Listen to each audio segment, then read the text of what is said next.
Today we're going to cover emotional differentiation. It's a pretty simple topic, but it's got massive meaning, so we'll just dive straight in. Last week, I covered emotional intelligence, and I went through that over the course of a 20-minute video or so, and we distinguished there was 5 key points to emotional intelligence. But the first key point, which is self-awareness in regards to emotional intelligence, that's emotional awareness. Okay, so just to go a little bit deeper into that, we're going to talk about emotional differentiation. So here's the thing, right? If you want to be emotionally intelligent, if you want to cultivate that side of your intelligence, so you improve your relationships, you improve the way you experience life, you're able to self-regulate and actually, coach yourself in some degree and help yourself through a few issues rather than kind of suppressing them down and then they kind of erupt out, which is generally what a lot of us have in the Western world tend to do, especially masculine types. We tend to do that and put on a lone wolf suit.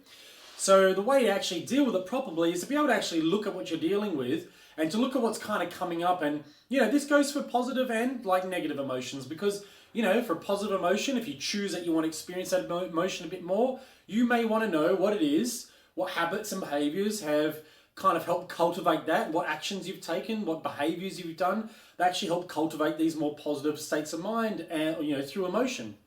So it's really important. Like who wouldn't want to know that? It's like if you had a business and you generated huge profits, you'd probably want to know and analyze what it was that you did, what actions your business took that actually achieved these higher profits. So why wouldn't you want to do that for your own state of mind and your well-being and the way that you actually live your life, which affects the things that you attract into your life and all that. But we won't get into that today.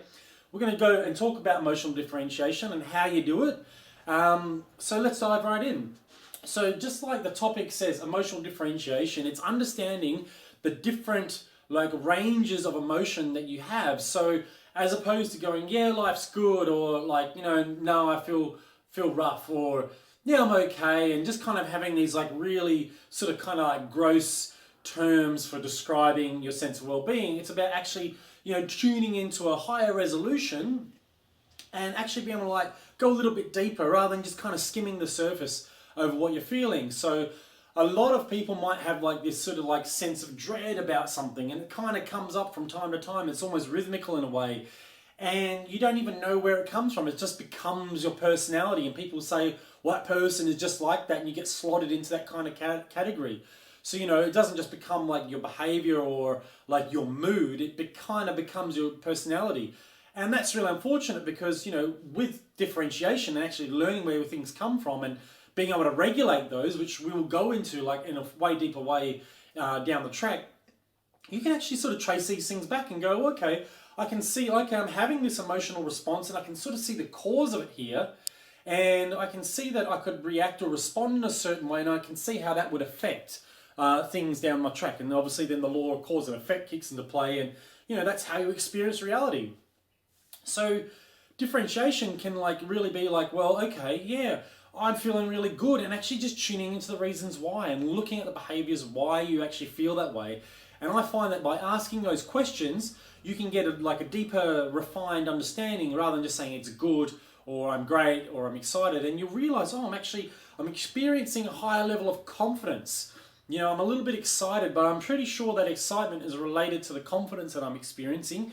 And I've got a bit more energy, I've got more spring in my step. Well, I wonder why that is, I might have had a little windfall at work. I might have just had an amazing connection with my partner, over the last day or so. And that really fulfills me. And where does that come from? So you realize that, oh, these feelings of being more connected and feeling more abundant in the world because I feel safer. I don't have so much fear, say for example with my expenses, I feel like things are more in flow.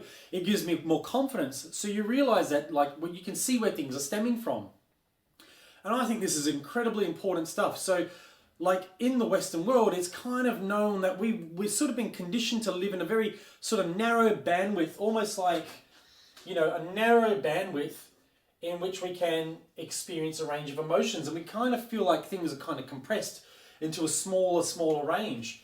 And if we can actually learn through emotional differentiation that there might be a much broader range of ways of expressing ourselves, and we can sort of feel more free.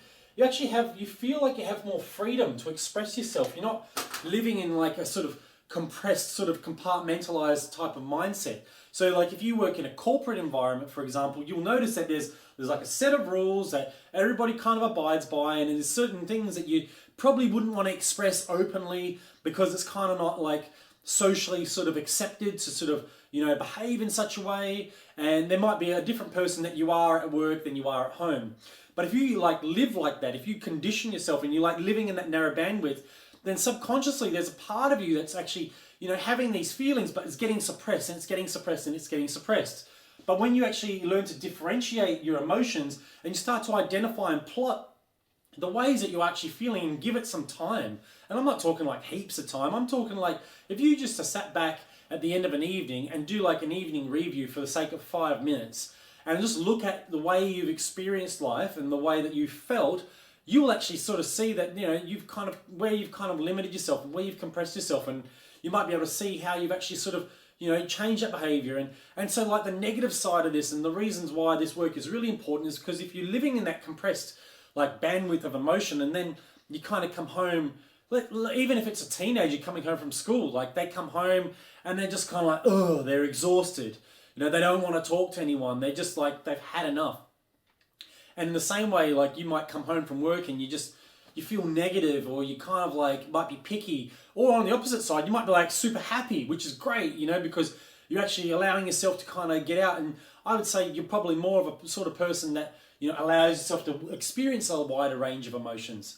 But certainly even just like differentiating and looking at these things is a huge thing. And I've given this example many a times, but one thing I recommend to a lot of people is that, you know, you just set an alarm at a few times a your day. You know, even especially when you're at work, you know, 5, 6, 7 times of the day, just set an alarm on your phone. When it goes off, you just stop and ask yourself, like, how am I feeling right now? And you sit down and you write down how you're feeling. And then you go, and what else? You know, and you go, okay, well, I'm feeling good. Okay, well, why do I feel good? I feel good just because, I know, I feel really positive. Okay, that's great. That's good. Your emotion, you feel positive. That's fantastic. Why else do I feel good? I feel good because, you know, I ate a beautiful, healthy lunch, and, you know, I was really smiley to a couple of people, and, you know, they kind of like patted me on the back, and I just feel really accepted in my workplace. That's great, you know, community acceptance. I feel that that's really important to sort of note these things. And then you can start to see and plot out with a bit of intelligence the things that actually start to help you feel good. So you know exactly what you can contribute towards in your world in order to bring more of that about. And the opposite, you know, if you're experiencing negative emotions, and there are times that we just experience negative emotions, and I mean, a lot of emotions, just as a side note, they're just a reflection of the state of how things actually are and how we are presenting in the world and how we're responding things to the world. So if you're experiencing negative emotions, I'm not saying they're a bad thing. I'm not saying that you shouldn't experience negative emotions, but if you stay in that place, clearly your experience in life is going to be a lot more dense, you know, than this kind of like expanded sort of like, you know, positive and passionate way of life. And not you don't want to be kind of manic as such, because you at least want to be have some sort of balance. But if you find that you're experiencing a lot of negative emotions, it would probably be really good for you to, you know, do that experiment that I suggested. Like, you know, set some times and actually ask yourself, how am I feeling? And then just investigate for about 20 seconds, like, why am I feeling that way? And just jot down what comes to you. A lot of the time, it's the first thing that comes to you.